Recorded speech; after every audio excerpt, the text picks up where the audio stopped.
Primary market instruments. In this topic, we'll be discussing about the financial instruments that are traded through the primary market. Primary marketലൂടെ issue ചെയ്യപ്പെടുന്ന financial ഇൻസ്ട്രുമെൻസിനെ കുറിച്ചാണ് ഈ ഒരു ടോപ്പിക്കിൽ നമ്മൾ ഡിസ്കസ് ചെയ്യാൻ പോകുന്നത്. അതിലാദ്യം വരുന്നതാണ് equity shares. Equity shares also known as owners equity. They are ordinary shares. They do not carry any preferential right in respect of dividend or repayment of capital. ഈ ഇക്വിറ്റി ഷെയർസിന് ഡിവിഡൻഡ് കിട്ടും എന്നോ അല്ലെങ്കിൽ അവരുടെ ക്യാപിറ്റലിൻ്റെ repayment കിട്ടുമെന്നോ യാതൊരു ഉറപ്പുമില്ലാത്ത ഷെയർസിനെയാണ് നമ്മൾ equity shares എന്ന് വിളിക്കുന്നത്. Owners equity എന്നും നമ്മളതിനെ വിളിക്കാറുണ്ട്. അതായത് കമ്പനി പ്രോഫിറ്റ് ഉണ്ടാക്കിയാലും ഇക്വിറ്റി ഷെയർ ഹോൾഡേഴ്സിന് ഡിവിഡൻഡ് കൊടുത്തോളണം എന്ന് യാതൊരു നിർബന്ധവുമില്ല. അതുപോലെ തന്നെ കമ്പനിയുടെ വൈൻഡിങ് അപ്പ് സമയത്ത് മാത്രമേ ഇക്വിറ്റി ഷെയർ ഹോൾഡേഴ്സിന് ക്യാപിറ്റൽ തിരിച്ചു കൊടുക്കാനുള്ള ഒരു ലയബിലിറ്റി വരുന്നുള്ളൂ. പിന്നെ ഈ ഇക്വിറ്റി ഷെയർസിൽ റേറ്റ് ഓഫ് ഡിവിഡൻഡ് എന്ന് പറയുന്നത് ഫിക്സഡ് അല്ല. It depends on the profit earned by the company. കമ്പനിയുടെ പ്രോഫിറ്റ് കൂടുന്നതിനനുസരിച്ച് ഡിവിഡൻഡ് റേറ്റ് കൂടാനും കമ്പനിയുടെ പ്രോഫിറ്റ് കുറയുന്നതിനനുസരിച്ച് ഡിവിഡൻഡ് റേറ്റ് കുറയാനും സാധ്യതയുണ്ട്. And if the company is not earning any profit during the previous year, the company don't have any liability to pay the dividend on such shares. Equity sharesന് dividend pay ചെയ്യേണ്ട ഒരു ബാധ്യത വരുന്നില്ല. പിന്നെ even at the time of winding up of the company wind up ചെയ്യണ സമയത്ത് അല്ലെങ്കിൽ company liquidate ചെയ്യണ സമയത്തായാലും കമ്പനിയുടെ എല്ലാ ബാധ്യതകളും സെറ്റ് ഓഫ് ചെയ്തതിന് ശേഷം, കമ്പനിയുടെ എല്ലാ ലയബിലിറ്റീസും റീപേ ചെയ്തതിന് ശേഷം എന്തെങ്കിലും അസറ്റ് ബാക്കിയുണ്ടെങ്കിൽ മാത്രമേ ഈ ഇക്വിറ്റി ഷെയർ ഹോൾഡേഴ്സിന് കൊടുക്കേണ്ട ഒരു ബാധ്യത വരുന്നുള്ളൂ. അപ്പോൾ ഏറ്റവും ഹയസ്റ്റ് റിസ്ക് എടുക്കുന്ന ഷെയർ ഹോൾഡേഴ്സാണ് ഇക്വിറ്റി ഷെയർ ഹോൾഡേഴ്സ്. കാരണം ഇവർക്ക് അവരുടെ ഈ ഇൻവെസ്റ്റ് ചെയ്ത ക്യാപിറ്റൽ റീപേ ചെയ്ത് കിട്ടും അല്ലെങ്കിൽ തിരിച്ചു കിട്ടും എന്ന് യാതൊരു വിശ്വാസവും ഇല്ല. കാരണം കമ്പനി നന്നായി പെർഫോം ചെയ്യേണ്ട എങ്കിൽ ആ പെർഫോമൻസിനനുസരിച്ച് അവർക്ക് ഡിവിഡൻഡ് കിട്ടുകയും പിന്നെ ആ ഒരു ഗ്രോത്ത് അവർക്ക് അച്ചീവ് ചെയ്യാൻ സാധിക്കുകയും ചെയ്യും. പക്ഷേ കമ്പനിക്ക് എന്തെങ്കിലും സെറ്റ് ബാക്ക് സംഭവിച്ചു കഴിഞ്ഞാൽ ഏറ്റവും കൂടുതൽ റിസ്ക് ഫേസ് ചെയ്യുന്നത് ഇക്വിറ്റി ഷെയർ ഹോൾഡേഴ്സാണ്. ദെൻ ഒരു പ്രത്യേകത എന്ന് പറയുന്നത് all the equity shares issued by a company should have the same face value. ഒരു കമ്പനി ഇഷ്യൂ ചെയ്യുന്ന എല്ലാ ഇക്വിറ്റി ഷെയർസിനും ഒരേ ഫേസ് വാല്യൂ ആയിരിക്കും. ഇപ്പോൾ ഉദാഹരണത്തിന് ഒരു 100 രൂപയുടെ ഫേസ് വാല്യൂ ഉള്ള ഷെയർസാണ് ഇഷ്യൂ ചെയ്യുന്നത് എങ്കിൽ ആ കമ്പനി പിന്നെ ഇറക്കുന്ന എല്ലാ ഇക്വിറ്റി ഷെയർസിൻ്റെയും ഫേസ് വാല്യൂ എന്ന് പറയുന്നത് 100 തന്നെയായിരിക്കും. ഇന്ത്യയിൽ ഏറ്റവും കോമൺ ആയി കാണുന്ന ഒരു ഇക്വിറ്റി ഷെയർസിൻ്റെ ഫേസ് വാല്യൂ എന്ന് പറയുന്നത് 100 റുപ്പീസാണ്. ഇക്വിറ്റി ഷെയർസിൻ്റെ face value it can range from ₹1 to ₹1000.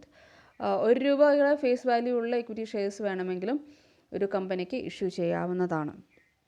അപ്പോൾ ഏറ്റവും കൂടുതൽ റിസ്ക് എടുക്കുന്ന ഒരു ഷെയർ ഹോൾഡേഴ്സാണ് equity shareholders. They are the real owners. They are considered to be the real owners of the company. അതുകൊണ്ട് തന്നെ റിസ്ക് കൂടുതലാണ്. Then there is no such rule that the equity shareholders should be paid their dividend even if the company is gaining any growth or the company is gaining any profit. Company profitable ആണ് എങ്കിൽ കൂടെയും ഈ പറയുന്ന dividend കൊടുത്തോളണം, equity share ഹോൾഡേഴ്സിന് dividend കൊടുത്തോളണം എന്ന് യാതൊരു നിർബന്ധവും ഇല്ല. Then the equity share ഹോൾഡേഴ്സിൻ്റെ കേസിൽ വൈൻഡിങ് അപ്പ് സമയത്ത് മാത്രമേ ക്യാപിറ്റലിൻ്റെ റീപേയ്മെൻറ്റ് നടക്കുള്ളൂ. അതും എല്ലാ ലയബിലിറ്റീസും കമ്പനിയുടെ എല്ലാ ലയബിലിറ്റീസും റീപേ ചെയ്തതിന് ശേഷം മാത്രമേ ഈ ക്യാപിറ്റൽ റീപേയ്മെൻറ്റ് ഇക്വിറ്റി ഷെയർ ഹോൾഡേഴ്സിൻ്റെ കേസിൽ ഉണ്ടാവുള്ളൂ. അടുത്തതാണ് different types of equity shares. അതിലാദ്യം വരുന്നതാണ് blue chip shares. Blue chip shares കൊണ്ട് ഉദ്ദേശിക്കുന്നത് ബ്ലൂ ചിപ്പ് കമ്പനീസ് ഇഷ്യൂ ചെയ്യുന്ന ഷെയർസിനെയാണ് നമ്മൾ ബ്ലൂ ചിപ്പ് ഷെയർസ് എന്ന് വിളിക്കുന്നത്. ബ്ലൂ ചിപ്പ് കമ്പനീസ് എന്ന് പറയുന്നത് they are well established companies. വളരെ ഗുഡ് ട്രാക്ക് റെക്കോർഡുള്ള, അതായത് ഹൈ ഏർണിംഗ് കപ്പാസിറ്റി ഉള്ള കമ്പനീസിനെയാണ് നമ്മൾ ബ്ലൂ ചിപ്പ് കമ്പനീസ് എന്ന് പറയുന്നത്. ഈ ബ്ലൂ ചിപ്പ് കമ്പനീസിൻ്റെ ഗ്രോത്ത് റേറ്റ് എന്ന് പറയുന്നത് വളരെ കൺസിസ്റ്റൻ്റ് ആയിരിക്കും.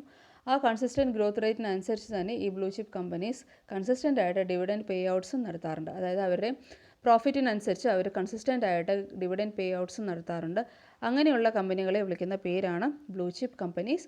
ബ്ലൂ ചിപ്പ് കമ്പനീസ് ഇഷ്യൂ ചെയ്യുന്ന ഷെയർസിനെ വിളിക്കുന്ന പേരാണ് ബ്ലൂ ചിപ്പ് ഷെയർസ്.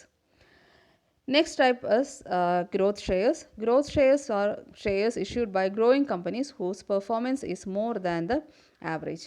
സാധാരണ ഒരു രാജ്യത്തിലെ ആവറേജ് കമ്പനിയുടെ ഗ്രോത്തിനേക്കാളും അല്ലെങ്കിൽ സാധാരണ ഒരു രാജ്യത്തുള്ള കമ്പനികളുടെ ഒരു ആവറേജ് പെർഫോമൻസിനേക്കാളും ഹൈ ഗ്രോത്ത് റേറ്റ് അച്ചീവ് ചെയ്യുന്ന കമ്പനികളെ ആണ് നമ്മൾ ഹൈ ഗ്രോത്ത് റേറ്റ് കമ്പനീസ് എന്ന് വിളിക്കുന്നത്. അങ്ങനെയുള്ള കമ്പനികളുടെ ഷെയർസിനെയാണ് നമ്മൾ ഗ്രോത്ത് ഷെയർസ് എന്ന് വിളിക്കുന്നത്. Next is income shares. Some companies do not reinvest their earnings for further expansion. അതായത് കിട്ടുന്ന പ്രോഫിറ്റിനെ റീഇൻവെസ്റ്റ് ചെയ്ത് ഫർദറായിട്ട് എക്സ്പാൻഡ് ചെയ്യുന്ന ഒരു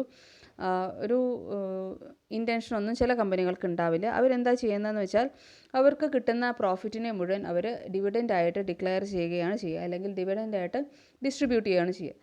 സാധാരണഗതിയിൽ ഇപ്പോൾ നേരത്തെ ഗ്രോത്ത് ഷെയർസ് എന്ന കേസിൽ അങ്ങനെയുള്ള കമ്പനികൾ, അതായത് ഗ്രോത്ത് അച്ചീവ് ചെയ്യുന്ന കമ്പനികൾ, they will use there profit for expansion purpose. അതായത് അവർ ഏൺ ചെയ്ത പെർട്ടിക്കുലർ ഇയറിൽ അവർ ഏൺ ചെയ്ത റവന്യൂ അല്ലെങ്കിൽ പ്രോഫിറ്റ് അവരെന്ത് ചെയ്യുന്നുണ്ട്, എക്സ്പാൻഷൻ പർപ്പസിന് വേണ്ടി യൂസ് ചെയ്യുന്നുണ്ട്.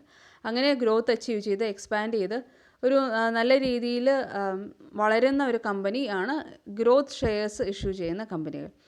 ഇവിടെ ഇൻകം ഷെയർസ് ഇഷ്യൂ ചെയ്യുന്ന കമ്പനികൾ എന്ന് പറയുമ്പോൾ ആ ഒരു സിറ്റുവേഷനിൽ ദേ ഡു മേക്ക് പ്രോഫിറ്റ്. അവർക്ക് പ്രോഫിറ്റൊക്കെ ഉണ്ടാവുന്നുണ്ട്, പക്ഷേ ആ പ്രോഫിറ്റ് അവർ എന്ത് ചെയ്യുന്നില്ല, അവർ കമ്പനിയിൽ റീഇൻവെസ്റ്റ് ചെയ്യുന്നില്ല. പകരം അങ്ങനെയുള്ള കമ്പനികൾ they distribute the profit as dividend among the shareholders. അപ്പോൾ അങ്ങനെയുള്ള കൺസിസ്റ്റൻ്റ് ആയിട്ട് കിട്ടുന്ന പ്രോഫിറ്റ് എല്ലാം ഡിവിഡൻ്റായിട്ട് ഡിക്ലെയർ ചെയ്യുന്ന കമ്പനികളുടെ ഷെയർസിനെ വിളിക്കുന്ന പേരാണ് income shares. Next type is cyclical shares. Cyclical shares എന്ന് പറഞ്ഞാൽ if the value of the shares are fluctuating due to the cyclical fluctuations in the മാർക്കറ്റിലെ ഏറ്റക്കുറച്ചിലിനനുസരിച്ച് ഷെയർസിൻ്റെ വാല്യൂവിലും ഏറ്റക്കുറച്ചിൽ വരികയാണ് എങ്കിൽ അങ്ങനെയുള്ള ഷെയർസിനെയാണ് നമ്മൾ സൈക്ലിക്കൽ ഷെയർസ് എന്ന് പറയും.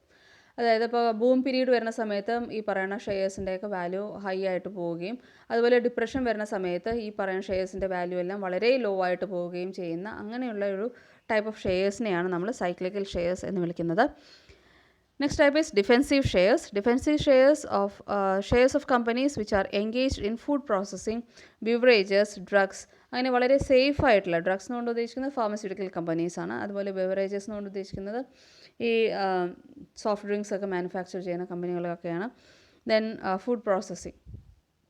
അപ്പോൾ അങ്ങനെ നമ്മുടെ ഒരു ഡെയിലി ചിലവുള്ള അല്ലെങ്കിൽ ഫാസ്റ്റ് മൂവിങ് ആയിട്ടുള്ള പ്രോഡക്ട്സുകൾ മാനുഫാക്ചർ ചെയ്യുന്ന കമ്പനികളുടെ ഷെയർസിനെയാണ് നമ്മൾ ഡിഫെൻസീവ് ഷെയർസ് എന്ന് വിളിക്കുന്നത്. പിന്നെ സ്പെക്കുലേറ്റീവ് ഷെയർസ്. സ്പെക്കുലേറ്റീവ് ഷെയർസ് എന്ന് പറഞ്ഞാൽ ഈ ഒരു ഷെയറിൽ ഇൻവെസ്റ്റ് ചെയ്യണമെങ്കിൽ അത്യാവശ്യം ടെക്നിക്കൽ നോളേജ് ഉണ്ടാവണം. മാർക്കറ്റിനെ കുറിച്ചും മാർക്കറ്റ് കണ്ടീഷൻസിനെ കുറിച്ചൊക്കെ നല്ല ടെക്നിക്കൽ എക്സ്പെർട്ടൈസ് ഉണ്ടെങ്കിൽ അല്ലെങ്കിൽ ഡീപ്പ് നോളേജ് ഉണ്ടെങ്കിൽ മാത്രമേ ഈ സ്പെക്കുലേറ്റീവ് ഷെയർസിലൊക്കെ ഇൻവെസ്റ്റ് ചെയ്യാൻ സാധിക്കുള്ളൂ. Because they belong to the risky class of shares. ചില സമയത്ത് നമുക്ക് നല്ല രീതിയിൽ പ്രോഫിറ്റ് ഉണ്ടാക്കാനും നല്ല രീതിയിൽ റിട്ടേൺസ് ഉണ്ടാക്കാനും സാധിക്കും. പക്ഷേ ചില സമയത്ത് ഡ്യൂ ടു വേരിയസ് റീസൺസ് നമുക്ക് സെറ്റ് ബാക്ക് ഉണ്ടാവാനും സാധ്യതയുണ്ട്. അപ്പോൾ സ്പെക്കുലേറ്റേഴ്സ് സാധാരണഗതിയിൽ ട്രേഡ് ചെയ്യുന്ന ഷെയർസിനെയാണ് നമ്മൾ സ്പെക്കുലേറ്റീവ് ഷെയർസ് എന്ന് വിളിക്കുന്നത്. അപ്പോൾ സ്പെക്കുലേറ്റേഴ്സ് അവരുടെ ആ ഒരു ടെക്നിക്കൽ നോളേജും ടെക്നിക്കൽ എക്സ്പെർട്ടൈസും യൂസ് ചെയ്തിട്ടാണ് ഈ ഒരു ഷെയർസിലൊക്കെ ഡീൽ ചെയ്യുന്നത്, അല്ലെങ്കിൽ ഇങ്ങനെയുള്ള ഷെയർസിലെല്ലാം ട്രേഡ് ചെയ്യുന്നത്. Then the speculators deal with this type of shares and make short term gains. Short term gains gain ചെയ്യാൻ വേണ്ടിയിട്ടാണ്, അല്ലാതെ ലോങ് ടേം പർപ്പസിന് വേണ്ടിയിട്ടൊന്നുമല്ല. ഷോർട്ട് ടേം പർപ്പസിന് വേണ്ടിയിട്ടാണ്, അല്ലെങ്കിൽ ഷോർട്ട് ടേം ഗെയിൻസ് ക്രിയേറ്റ് ചെയ്യാൻ വേണ്ടിയിട്ടാണ് സ്പെക്കുലേറ്റീവ് ഷെയർസിൽ സ്പെക്കുലേറ്റേഴ്സ് ഇൻവെസ്റ്റ് ചെയ്യുന്നത്. Next is asset place. Asset place എന്നുകൊണ്ട് ഉദ്ദേശിക്കുന്നത് ചില കമ്പനികൾക്ക് നല്ല ഹ്യൂജ് ആയിട്ടുള്ള ഒരു അസറ്റ് ബേസ് ഉണ്ടാവും. ഹ്യൂജ് ആയിട്ട് അസറ്റ് ബേസ് ഉണ്ടാവുക എന്ന് പറഞ്ഞാൽ നല്ല ഹൈ ആയിട്ടുള്ള ഫിസിക്കൽ പ്രോപ്പർട്ടീസ് ഉണ്ടാവും.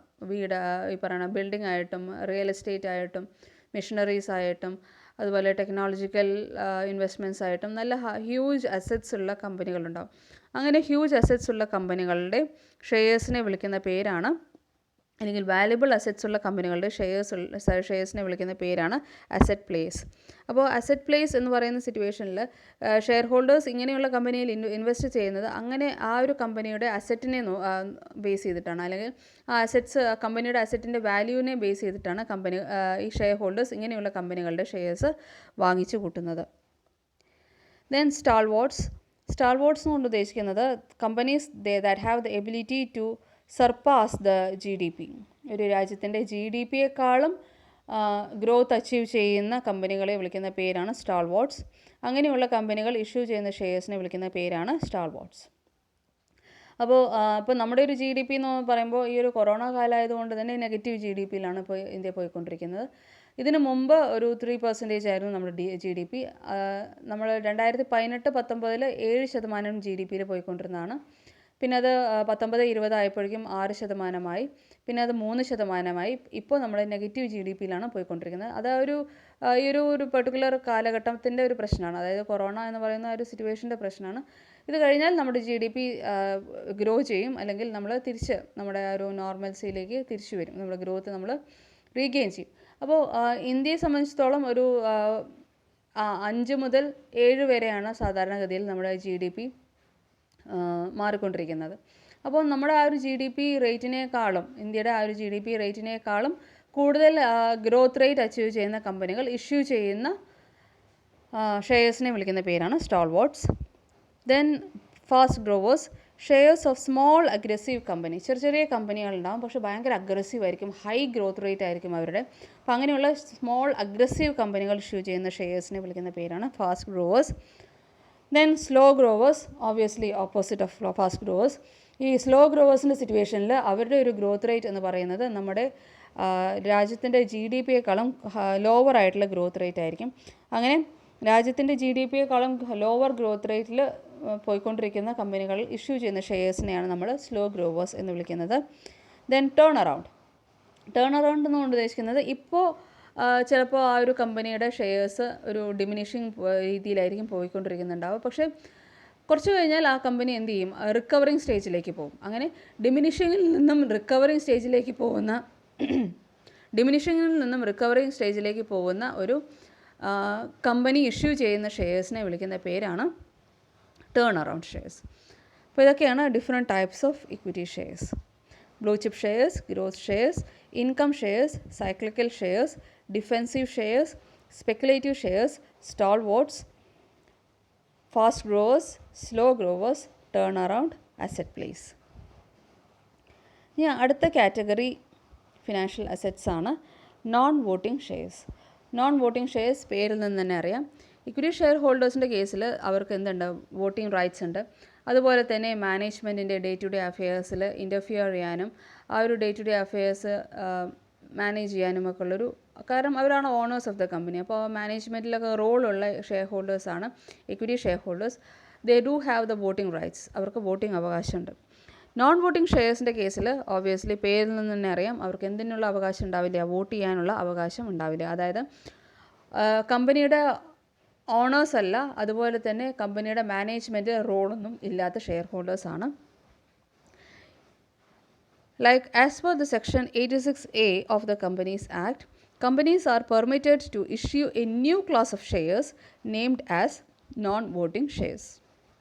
ഒരു പുതിയ ക്ലാസ് ഓഫ് ഷെയർസ് ആണ്. Non voting shares have all the features of equity shares with exception that they do not have any voting rights. Equity share ഹോൾഡേഴ്സിന് ഇക്വിറ്റി ഷെയർസ് പോലെ തന്നെയാണ്, പക്ഷേ ഈ നോൺ വോട്ടിംഗ് ഷെയർസിൻ്റെ കേസിൽ they do not have any voting rights. Then the total non-voting shares should not exceed 25% of the total equity shares. Total equity sharesനേക്കാളും 25%-ൽ കൂടുതൽ non voting equity shares issue ചെയ്യാനുള്ളൊരു permission ആർക്കില്ല, കമ്പനികൾക്ക് ഇന്ത്യയിൽ ഇല്ല. ഇനി ഈ നോൺ വോട്ടിംഗ് ഷെയർസിൻ്റെ കുറച്ച് കണ്ടീഷൻസ് എന്തൊക്കെയാണ് എന്നുള്ളത് നോക്കാം. Provisions relating to the issue of non voting shares. ഈ നോൺ വോട്ടിംഗ് ഷെയർസ് ഇഷ്യൂ ചെയ്യണമെങ്കിൽ ഉള്ള പ്രൊവിഷൻസ് എന്തൊക്കെയാണെന്നുള്ളത് നോക്കാം. No company shall issue equity share capital without voting rights unless it is authorised by its articles and approved by a special resolution in the general body. Annual general body മീറ്റിങ്ങിൽ special resolution pass ചെയ്യാതെയും അതുപോലെ ആർട്ടിക്കിൾസിൽ ഇങ്ങനെ ഒരു amendment നടത്താതെയും, അതായത് non voting shares issue ചെയ്യാം എന്നുള്ള ഒരു അമെൻഡ്മെൻറ്റ് ആർട്ടിക്കിൾസ് ഓഫ് അസോസിയേഷനിൽ ഇൻക്ലൂഡ് ചെയ്യാതെയും ഒരു കമ്പനിക്ക് എന്ത് ഇഷ്യൂ ചെയ്യാൻ പറ്റില്ല, നോൺ വോട്ടിംഗ് ഷെയർസ് ഇഷ്യൂ ചെയ്യാൻ പറ്റില്ല. അപ്പോൾ ഒരു കമ്പനിക്ക് നോൺ വോട്ടിംഗ് ഷെയർസ് ഇഷ്യൂ ചെയ്യണമെന്ന് ആഗ്രഹമുണ്ടെങ്കിൽ ആദ്യം ആ കമ്പനി ചെയ്യേണ്ടത് ആർട്ടിക്കിൾസ് ഓഫ് അസോസിയേഷനിൽ അമെൻഡ്മെൻറ്റ് നടത്തണം. അതായത് ഇങ്ങനെ ഒരു റൈറ്റും കൂടെ ഇൻകോപ്പറേറ്റ് ചെയ്തിട്ട് ആർട്ടിക്കിൾസ് ഓഫ് അസോസിയേഷനിൽ അമെൻഡ്മെൻറ്റ് നടത്തണം. അതുപോലെ തന്നെ ആനുവൽ ജനറൽ ബോഡി മീറ്റിങ്ങിൽ ഇങ്ങനെ ഒരു റെസൊല്യൂഷനും പാസ് ചെയ്യണം. Then the special resolution should provide the price at which the equity shares without voting rights shall be issued. എത്ര രൂപയ്ക്കാണ് അല്ലെങ്കിൽ എത്ര ഫേസ് വാല്യൂവിനാണ് ഈ ഒരു non voting right equity shares issue ചെയ്യാൻ പോകുന്നത് എന്നുള്ളത് മെൻഷൻ ചെയ്യണം. ആ ഒരു സ്പെഷ്യൽ റെസൊല്യൂഷനിൽ. Then the higher rate of dividend with equity shares without voting rights shall carry and any other matter that may be prescribed. അതുപോലെ തന്നെ ഈ ഒരു ഷെയർസിൽ നോൺ വോട്ടിംഗ് ഷെയർസിൽ ഇഷ്യൂ ചെയ്യാൻ ഉദ്ദേശിക്കുന്ന ഹയസ്റ്റ് ഡിവിഡൻഡ് റേറ്റ് എത്രയാണ് എന്നുള്ളതും മെൻഷൻ ചെയ്തിരിക്കണം. Then no company shall be permitted to convert its equity share capital with voting rights into equity share capital without voting rights. അതായത് ഇപ്പോഴത്തെ എക്സിസ്റ്റിംഗ് ഇക്വിറ്റി ഷെയർസ് ഉണ്ടല്ലോ ആ വിത്ത് voting rights, ആ existing equity shares വിത്ത് voting റൈറ്റ്സിനെ എന്തായിട്ട് convert ചെയ്യാനുള്ള permission ഇല്ല. Equity shares without voting rights ആയിട്ട് convert ചെയ്യാനുള്ള പെർമിഷൻ ഇല്ല. Then all member holdings shares without voting rights shall be entitled to bonus shares or right shares. അവർക്ക് അത് issue ചെയ്യാനുള്ള permission ഉണ്ട്. അതായത് നോൺ വോട്ടിംഗ് ഷെയർസ് ഹോൾഡ് ചെയ്യുന്ന ഷെയർ ഹോൾഡേഴ്സിനും എന്ത് ഇഷ്യൂ ചെയ്യാം, ബോണസ് ഷെയർസ് ഇഷ്യൂ ചെയ്യാം, അതുപോലെ റൈറ്റ് ഷെയർസ് ഇഷ്യൂ ചെയ്യാം. പക്ഷേ അങ്ങനെയുള്ള ഷെയർസിനും എന്തുണ്ടാവില്ല, വോട്ടിംഗ് റൈറ്റ്സ് ഉണ്ടാവില്ല.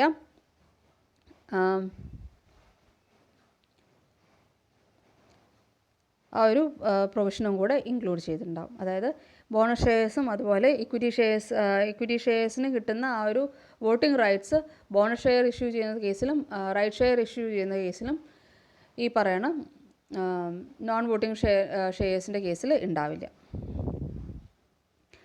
Next type of financial instrument is preference shares.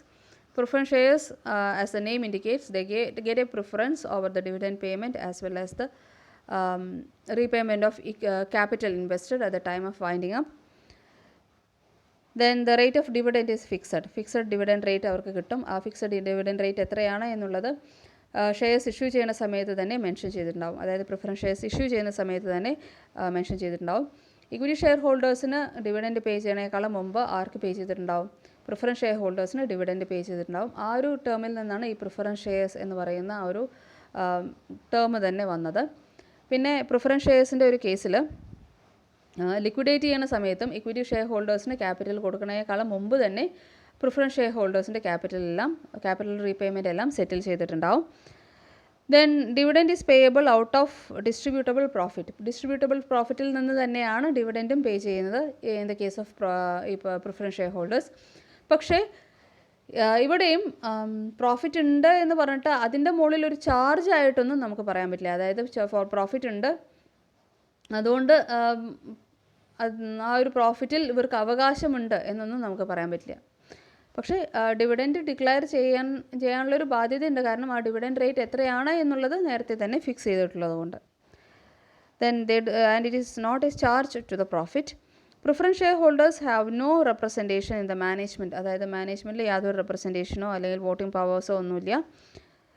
Then preference shares are cumulative in nature in India. ഇന്ത്യയിൽ പ്രിഫറൻസ് ഷെയർസ് ക്യുമുലേറ്റീവ് ഇൻ നേച്ചറാണ്. അതായത് ഒരു വർഷം ഡിവിഡൻഡ് പേ ചെയ്യാൻ പറ്റിയിട്ടില്ല എങ്കിൽ അടുത്ത വർഷം ആ ഒരു ഡിവിഡൻറ്റും കൂടെ പ്രീവിയസ് ഇയറിലെ ഡിവിഡൻറ്റും കൂടെ പേ ചെയ്യാനുള്ള ഒരു ലയബിലിറ്റി ആർക്ക് വരുന്നുണ്ട്, കമ്പനിക്ക് വരുന്നുണ്ട്. അതായത് പ്രീവിയസ് ഇയറിൽ പ്രോഫിറ്റ് ഒന്നുമില്ല, അതുകൊണ്ട് തന്നെ ഡിവിഡൻഡ് ഒന്നും പേ ചെയ്യാം. ഒരു ഡിവിഡൻഡ് റേറ്റ് ഫിക്സഡ് ആണല്ലോ. അപ്പോൾ പ്രീവിയസ് ഇയറിൽ പ്രോഫിറ്റ് ഒന്നുമില്ല, ഡിവിഡൻഡ് റേറ്റ് ഒന്നും പേ ചെയ്യാൻ പറ്റിയിട്ടില്ല എങ്കിൽ നെക്സ്റ്റ് ഇയറിൽ പ്രോഫിറ്റ് ഏൺ ചെയ്യണ സമയത്ത് ആ വർഷത്തെ, അതായത് കറണ്ട് ഇയറിൽ ഡിവിഡൻറ്റും കൊടുക്കേണ്ടി വരും. അതുപോലെ തന്നെ പ്രീവിയസ് ഇയറിൽ ഡിവിഡൻറ്റ് പേ ചെയ്യാത്ത വർഷത്തെ ഡിവിഡൻറ്റും കൂടെ പേ ചെയ്യേണ്ടതായിട്ട് വരും. അതുകൊണ്ടാണ് ഇന്ത്യയിലത്തെ preference shares cumulative in nature ആണ് എന്ന് പറയുന്നത്. Then preference share holders will process condition voting rights in India in certain situation. ചില സിറ്റുവേഷൻസിൽ, അതായത് കൺസിസ്റ്റൻ്റ്ലി ഈ ഡിവിഡൻഡ് ഒന്നും കിട്ടാത്തൊരു സിറ്റുവേഷനൊക്കെ വരികയാണ് എങ്കിൽ അങ്ങനെയുള്ളൊരു സിറ്റുവേഷനിൽ ചില സമയത്ത് പ്രിഫറൻസ് ഷെയർ ഹോൾഡേഴ്സിനും എന്ത് കിട്ടാറുണ്ട്, ഒരു വോട്ടിംഗ് റൈറ്റ് എല്ലാം കിട്ടാറുണ്ട്. പക്ഷേ അത് എല്ലാ കണ്ടീഷനിലും അല്ല, ചില എക്സ്ക്ലൂസീവ് സിറ്റുവേഷനിൽ മാത്രമേ അത് സംഭവിക്കാറുള്ളൂ. Next is debentures. ഡിബെഞ്ചേഴ്സ് കൊണ്ട് ഉദ്ദേശിക്കുന്നത് ഇറ്റ്സ് ലോങ് ടേം ഡെറ്റിനെയാണ് നമ്മൾ, അല്ലെങ്കിൽ ലോങ് ടേം ലോണിനെയാണ് നമ്മൾ ഡിബെഞ്ചേഴ്സ് എന്ന് വിളിക്കുന്നത്. ചില കമ്പനികൾക്ക് ലോങ് ടേം ലോൺസ് ആവശ്യമായിട്ട് വരും, അല്ലെങ്കിൽ ലോങ് ടേം ഫണ്ട് ആവശ്യമായിട്ട് വരും. അങ്ങനെയുള്ള സിറ്റുവേഷനിൽ ലോങ് ടേം ബോറോയിങ് നടത്താൻ വേണ്ടിയിട്ട് കമ്പനികൾ ഇഷ്യൂ ചെയ്യുന്ന ഒരു ഫിനാൻഷ്യൽ ഇൻസ്ട്രുമെൻ്റ് ആണ് ഡിബെഞ്ചേഴ്സ്.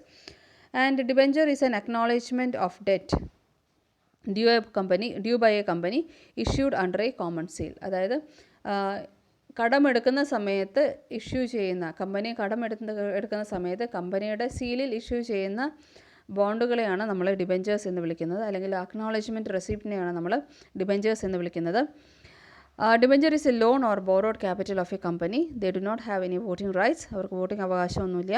പക്ഷേ ഡിബഞ്ചർ ഹോൾഡേഴ്സിന് എന്ത് കിട്ടുന്നുണ്ട്? ഫിക്സഡ് റേറ്റ് ഓഫ് ഇൻട്രസ്റ്റ് കിട്ടുന്നുണ്ട്. ഈ ഫിക്സഡ് റേറ്റ് ഓഫ് ഇൻട്രസ്റ്റ് എന്ന് പറയുന്നത് it is a charge on the profit of the company. അതായത് charge on the profit of the company എന്ന് പറഞ്ഞാൽ കമ്പനി പ്രോഫിറ്റിൽ നിന്നും എന്ത് പേ ചെയ്തോളണം? ഡിബഞ്ചേഴ്സിനുള്ള ഇൻട്രസ്റ്റ് പേ ചെയ്തോളണം. ഇനി പ്രോഫിറ്റ് ഇല്ല എന്ന് പറഞ്ഞിട്ട് കമ്പനിക്ക് വിട്ടു നിൽക്കാൻ പറ്റുമോ? ഡിബഞ്ചറിലെ ഇൻട്രസ്റ്റ് പേ ചെയ്യാതെ വിട്ടു നിൽക്കാൻ പറ്റുമോ? ഇല്ല, ഒരിക്കലും പറ്റില്ല. ഒരു കമ്പനി പ്രോഫിറ്റ് ഏൺ ചെയ്താലും പ്രോഫിറ്റ് ഏൺ ചെയ്തില്ലെങ്കിലും കമ്പനിക്ക് എന്തിനുള്ള ലയബിലിറ്റി ഉണ്ട്? എല്ലാ വർഷവും കൃത്യമായിട്ട് ഡിബഞ്ചേഴ്സിൽ ഇൻട്രസ്റ്റ് പേ ചെയ്യാനുള്ള ഒരു ലയബിലിറ്റി ഉണ്ട്. So even if the company is not making any profit, the company has the liability to pay the interest on debentures. ഡിബഞ്ചേഴ്സിൻ്റെ ഇൻട്രസ്റ്റ് എത്രയാണ് എന്നുള്ളത് ഡിബഞ്ചേഴ്സ് ഇഷ്യൂ ചെയ്യുന്ന സമയത്ത് തന്നെ ഫിക്സ് ചെയ്തിട്ടുണ്ടാവും.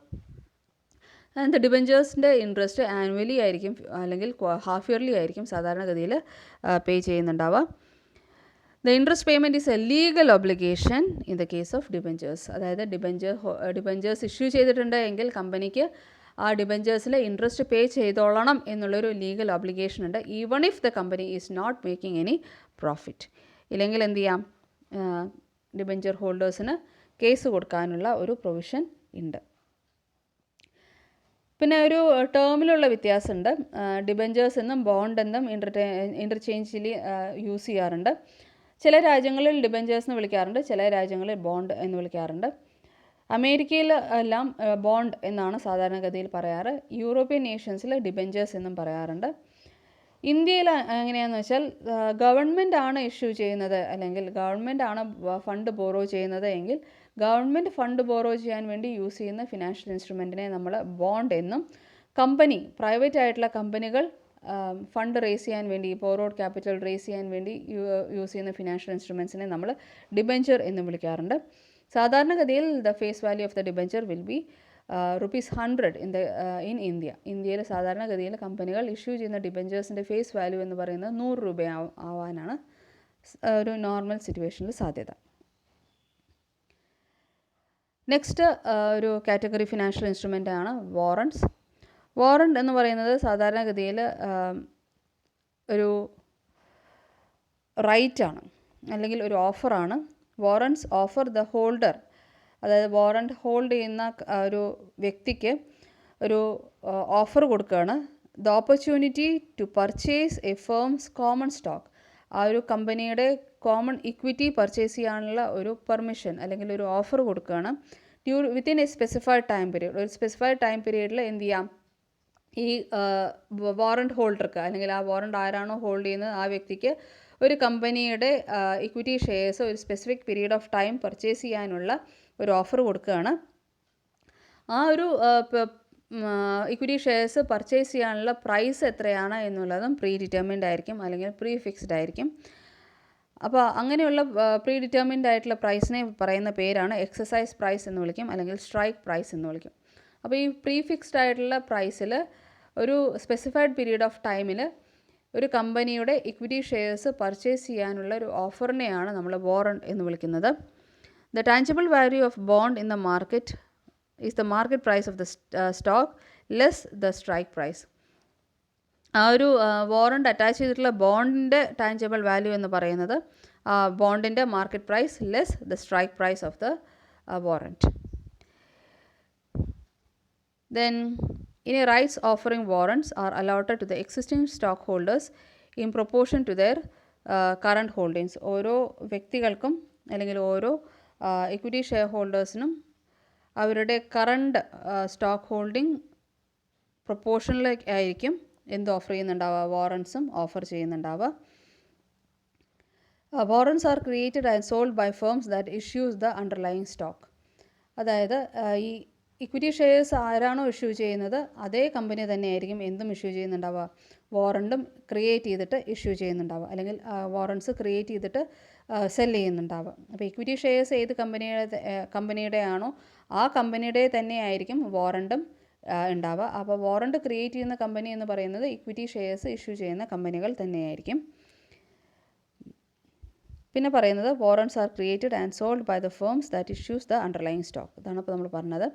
അപ്പോൾ വാറൻറ്റ്സ് എന്ന് പറഞ്ഞാൽ it is an offer to the holder, the offer to the holder of the warrant the opportunity to purchase the firm's common stock. കമ്പനിയുടെ ഇക്വിറ്റി ഷെയർസ് പർച്ചേസ് ചെയ്യാനുള്ള ഒരു ഓപ്പർച്യൂണിറ്റിയാണ്.